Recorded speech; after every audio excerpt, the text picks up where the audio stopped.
Bonsoir à tous, bienvenue à ce flash d'information.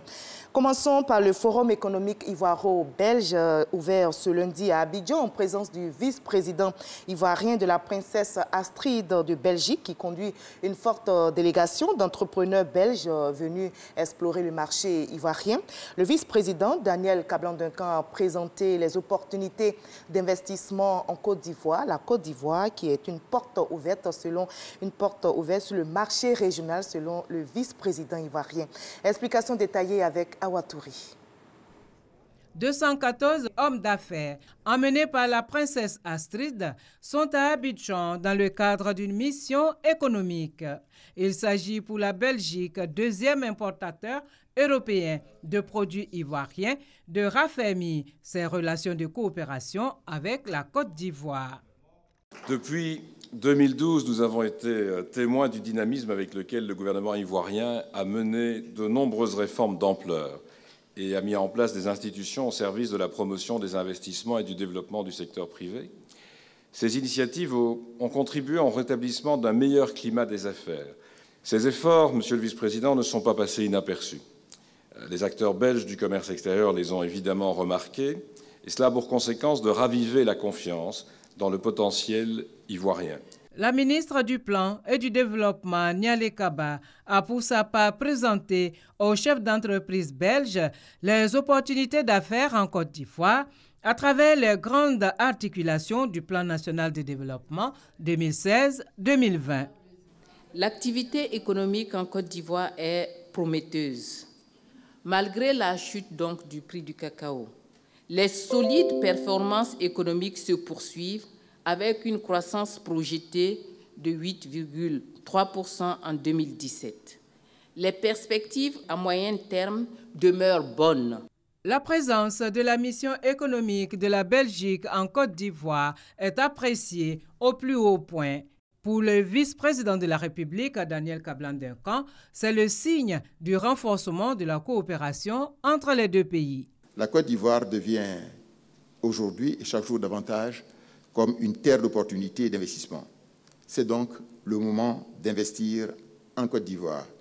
La Côte d'Ivoire vous offre non seulement de réelles opportunités d'investissement, mais également une porte d'entrée idéale en Afrique en général, et en particulier au niveau des marchés régionaux de 8 pays de l'UMOA, qui ont une monnaie commune, le franc CFA. Ce marché a plus de 100 millions d'habitants. C'est le premier marché. Le deuxième marché, c'est celui donc de la CEDEAO, qui comprend donc 15 pays avec plus de 300 millions d'habitants.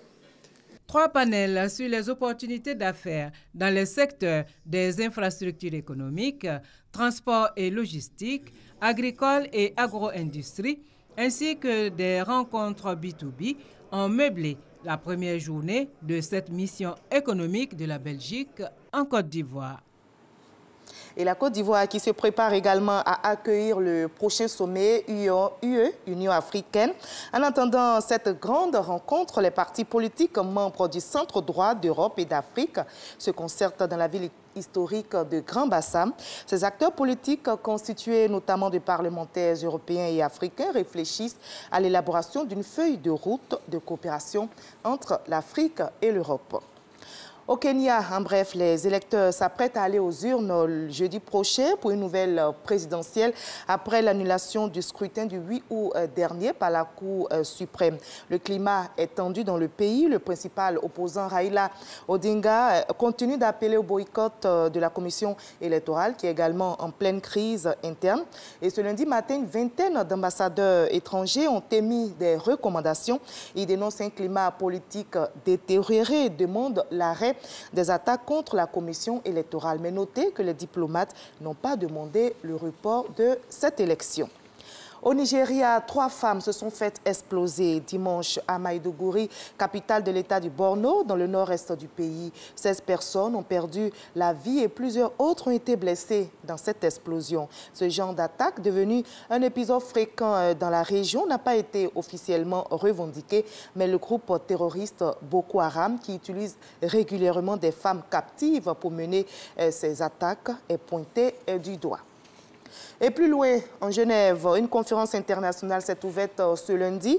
Elle vise à rassembler des fonds pour venir en aide à quelques 900 000 musulmans rohingyas réfugiés au Bangladesh après avoir fui les violences dont ils sont victimes en Birmanie, pays majoritairement bouddhiste. La conférence organisée par l'ONU, l'Union européenne et le Koweït s'est fixée pour l'objectif de collecter un total de 434 millions de dollars, soit près de 217 milliards de francs CFA d'ici février 2018. Et nous, on va se retrouver ce soir à 20h pour la suite de l'actualité. À tout à l'heure.